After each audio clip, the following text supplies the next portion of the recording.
The Ancient City, Book 3, Chapter 16, The Roman, the Athenian.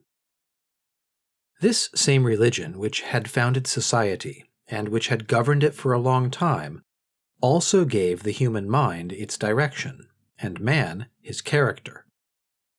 By its dogmas and its practices it gave to the Greek and the Roman a certain manner of thinking and acting, and certain habits of which they were a long time in divesting themselves. It showed men gods everywhere, little gods, gods easily irritated and malevolent. It crushed man with the fear of always having gods against him, and left him no liberty in his acts. We must inquire what place religion occupied in the life of a Roman. His house was for him what a temple is for us. He finds there his worship and his gods. His fire is a god. The walls, the doors, the threshold are gods. The boundary marks which surround his field are also gods. The tomb is an altar, and his ancestors are divine beings. Each one of his daily actions is a rite. His whole day belongs to his religion. Morning and evening he invokes his fire, his penates, and his ancestors. In leaving and entering his house he addresses a prayer to them. Every meal is a religious act, which he shares with his domestic divinities. Birth, initiation, the taking of the toga, marriage, and the anniversaries of all these events are the solemn acts of his worship. He leaves his house and can hardly take a step without meeting some sacred object, either a chapel, or a place formerly struck by lightning, or a tomb. Sometimes he must step back and pronounce a prayer.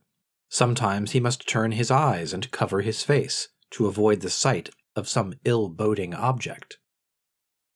Every day he sacrifices in his house, every month in his curie, several months a year with his gens, or his tribe. Above all these gods he must offer worship to those of the city. There are in Rome more gods than citizens. He offers sacrifices to thank the gods. He offers them, and by far the greater number, to appease their wrath. One day he figures in a procession, dancing after a certain ancient rhythm, to the sound of the sacred flute. Another day he conducts chariots in which lie statues of the divinities. Another time it is a lectisternium. A table is set in a street and loaded with provisions. Upon beds lie statues of the gods, and every Roman passes, bowing, with a crown upon his head and a branch of laurel in his hand. There is a festival for seed time, one for the harvest, and one for the pruning of the vines. Before corn has reached the ear, the Roman has offered more than 10 sacrifices, and invoked some 10 divinities for the success of his harvest. He has, above all, a multitude of festivals for the dead, because he is afraid of them. He never leaves his own house without looking to see if any bird of bad augury appears. There are words which he dares not pronounce for his life. If he experiences some desire, he inscribes his wish upon a tablet which he places at the feet of the statue of a divinity. At every moment he consults the gods, and wishes to know their will. He finds all his resolutions in the entrails of victims, in the flight of birds, in the warning of the lightning. The announcement of a shower of blood, or of an ox that has spoken, troubles him and makes him tremble. He will be tranquil only after an expiatory ceremony shall restore him to peace with the gods. He steps out of his house always with the right foot first. He has his hair cut only during the full moon. He carries amulets upon his person. He covers the walls of his house with magic inscriptions against fire. He knows of formulas for avoiding sickness, and of others for curing it. But he must repeat them 27 times, and spit in a certain fashion at each repetition. He does not deliberate in the Senate if the victims have not given favorable signs. He leaves the assembly of the people if he hears the cry of a mouse. He renounces the best laid plans if he perceives a bad presage, or if an ill-omened word has struck his ear. He is brave in battle, but on condition that the auspices assure him the victory. This Roman whom we present here is not the man of the people, the feeble-minded man whom misery and ignorance have made superstitious. We are speaking of the Patrician, the noble, powerful, rich man. This Patrician is, by turns, warrior, magistrate, consul, farmer, merchant, but everywhere and always he is a priest, and his thoughts are fixed upon the gods. Patriotism, love of glory, and love of gold, whatever power these may have over his soul, the fear of the gods still governs everything.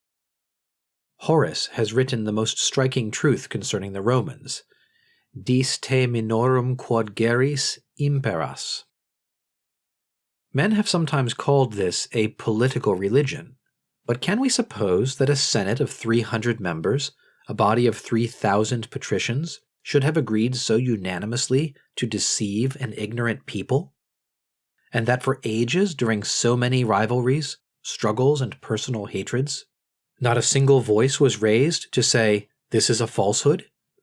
If a patrician had betrayed the secrets of his sect, if, addressing himself to the plebeians, who impatiently supported the yoke of this religion, he had disembarrassed and freed them from these auspices and priesthoods, this man would immediately have obtained so much credit that he might have become the master of the state. Does anyone suppose that if these patricians had not believed in the religion which they practiced, such a temptation would not have been strong enough to determine at least one among them to reveal the secret? We greatly deceive ourselves on the nature of man if we suppose a religion can be established by convention and supported by imposture. Let anyone count in Livy how many times this religion embarrassed the patricians themselves, how many times it stood in the way of the Senate and impeded its action, and then decide if this religion was invented for the convenience of statesmen. It was very late, not till the time of the Scipios, that they began to believe that religion was useful to the government, but then religion was already dead in their minds. Let us take a Roman of the first days. We will choose one of the greatest commanders, Camillus, who was 5 times dictator and who was victorious in more than 10 battles. To be just, we must consider him quite as much a priest as a warrior. He belonged to the Furian gens. His surname is a word which designates a priestly function. When a child, he was required to wear the praetexta, which indicated his caste, and the bulla, which kept bad fortune from him. He grew up, taking a daily part in the ceremonies of the worship. He passed his youth in studying religious rites. A war broke out, and the priest became a soldier. He was seen, when wounded in the thigh, in a cavalry combat, to draw the iron from the wound and continue to fight. After several campaigns he was raised to magistracies. As consular tribune he offered the public sacrifices, acted as judge, and commanded the army. A day comes when men think of him for the dictatorship. On that day, the magistrate in office, after having watched during a clear night, consults the gods. His thoughts are fixed upon Camillus, whose name he pronounces in a low voice. And his eyes are fixed upon the heavens, where he seeks the presages. The gods send only good ones, for Camillus is agreeable to them, and he is named dictator. Now, as chief of the army, he leaves the city, not without having consulted the auspices and slain many victims. He has under his orders many officers and almost as many priests, a pontiff, augurs, aruspices, keepers of the sacred chickens, assistants at sacrifices, and a bearer of the sacred fire. His work is to finish the war against Veii, which for 9 years has been besieged without success. Veii is an Etruscan city, that is to say, almost a sacred city. It is against piety, more than courage, that the Romans have to contend. If the Romans have been unsuccessful for 9 years, it is because the Etruscans have a better knowledge of the rites that are agreeable to the gods, and the magic formulas that gain their favor. Rome, on her side, has opened the Sibylline books, and has sought the will of the gods there. It appears that the Latin festival has been vitiated by some neglect of form, and the sacrifice is renewed. Still, the Etruscans retain their superiority. Only one resource is left: to seize an Etruscan priest and learn the secret of the gods from him. A Veientine priest is taken and brought to the Senate. To ensure the success of Rome, he says, the level of the Alban lake must be lowered, taking good care that the water does not run into the sea. The Romans obey. They dig many canals and ditches, and the water of the lake is lost in the plain. At this moment, Camillus is elected dictator. He repairs to the army at Veii. He is sure of success, for all the oracles have been revealed, all the commands of the gods have been fulfilled. Moreover, before leaving Rome, he has promised the protecting gods festivals and sacrifices. In order to ensure success, he does not neglect human means. He increases the army, improves its discipline, and constructs a subterranean gallery to penetrate into the citadel. The day for the attack arrives. Camillus leaves his tent, he takes the auspices and sacrifices victims. The pontiffs and augurs surround him. Clothed in a paludamentum, he invokes the gods. Under thy conduct, O Apollo, and by thy will which inspires me, I march to take and destroy the city of Veii. To thee I promise and devote a 10th part of the spoils. But it is not enough to have gods on his side. The enemy also has a powerful divinity that protects him. Camillus invokes this divinity in these words: Queen Juno, who at present inhabitest Veii, I pray thee, come with us, conquerors, follow us into our city, let our city become thine. Then, the sacrifices being finished, the prayers pronounced, the formulas recited, when the Romans are sure that the gods are for them, and no god any longer defends the enemy, the assault is made, and the city is taken.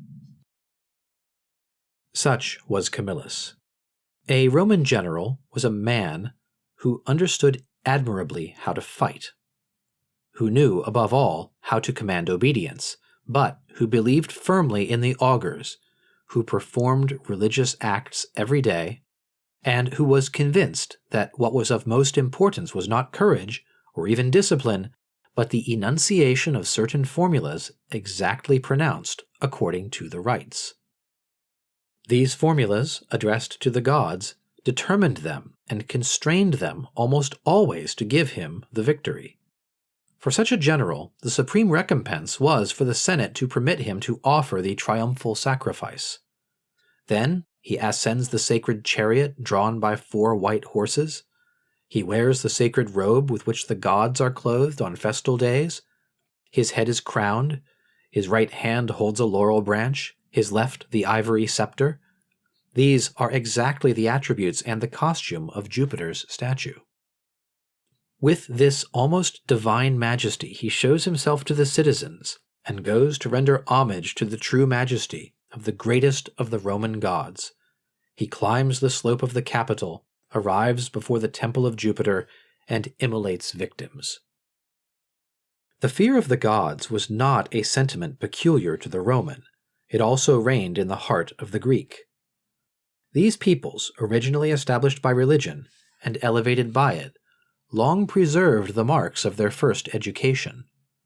We know the scruples of the Spartan, who never commenced an expedition before the full moon, who was continually sacrificing victims to know whether he ought to fight, and who renounced the best planned and most necessary enterprises because a bad presage frightened him. The Athenian was not less scrupulous. An Athenian army never set out on a campaign before the 7th day of the month, and when a fleet set sail on an expedition, great care was taken to re-gild the statue of Pallas. Xenophon declares that the Athenians had more religious festivals than any other Greek people. "How many victims offered to the gods," says Aristophanes, "how many temples, how many statues, how many sacred processions. At every moment of the year we see religious feasts and crowned victims." The city of Athens and its territory are covered with temples and chapels. Some are for the city worship, others for the tribes and demes, and still others for family worship. every house is itself a temple, and in every field there is a sacred tomb.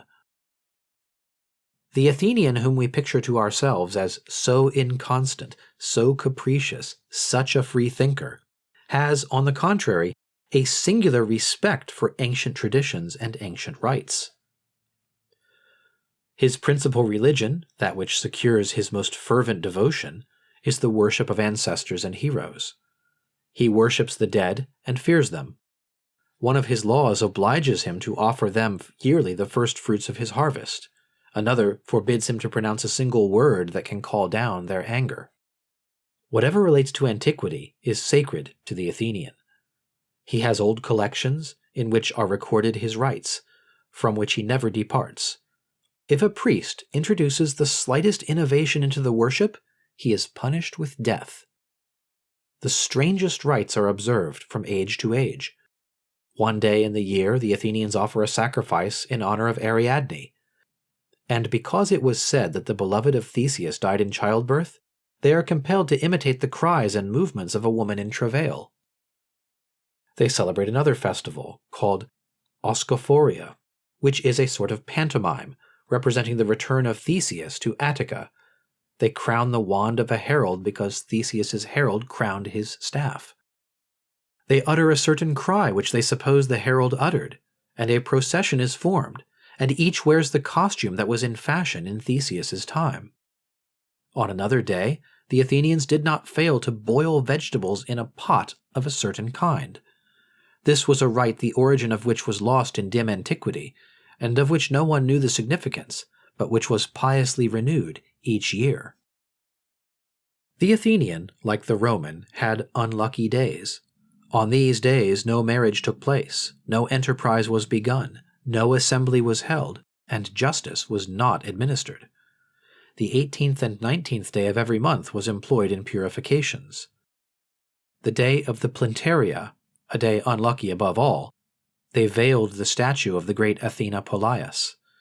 On the contrary, on the day of the Panathenea, the veil of the goddess was carried in grand procession, and all the citizens, without distinction of age or rank, made up the cortege.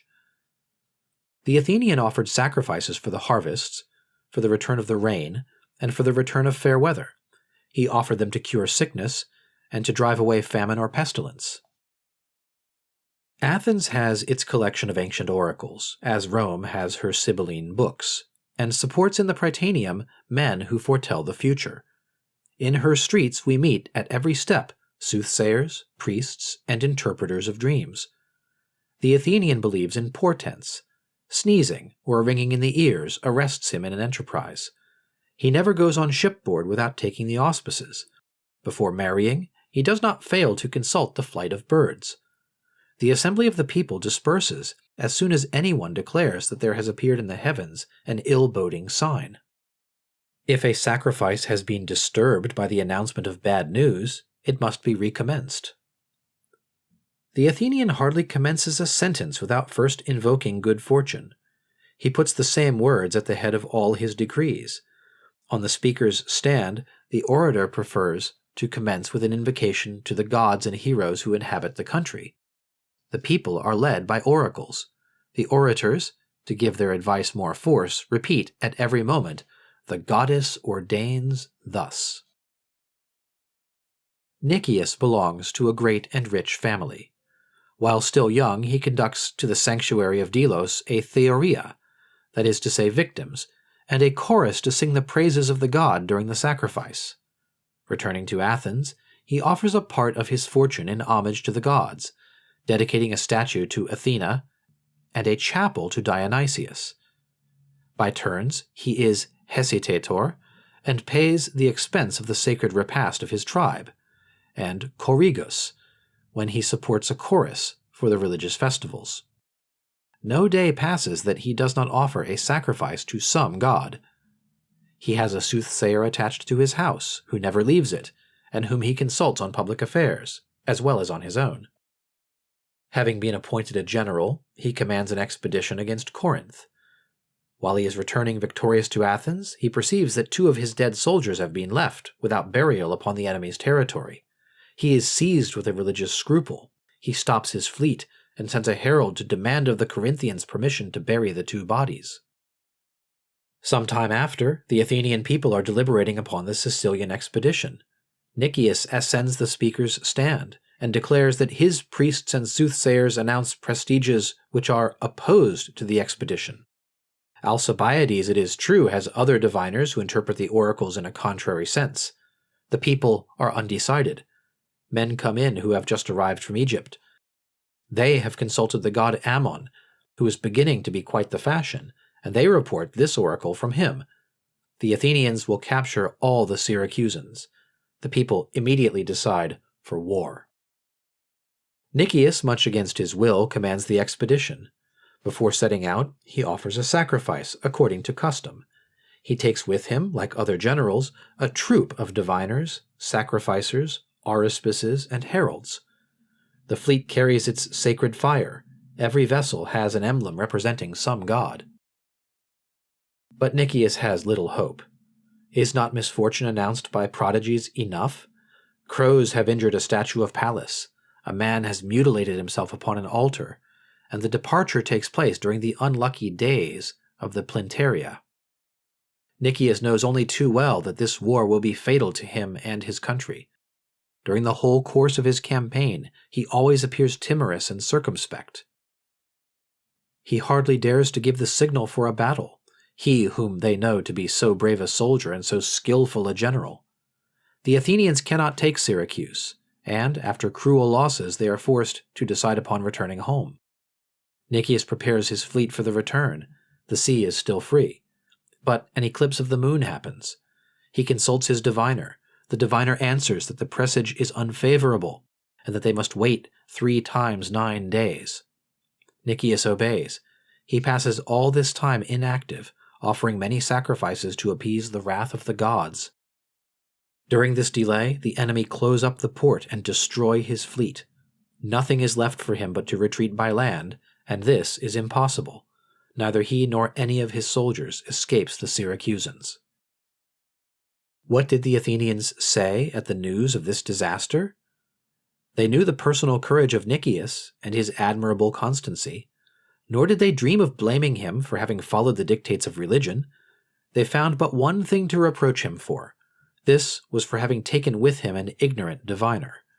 For this man had been mistaken as to the meaning of the eclipse of the moon. He ought to have known that, for an army wishing to retreat, a moon that conceals its light is a favorable presage.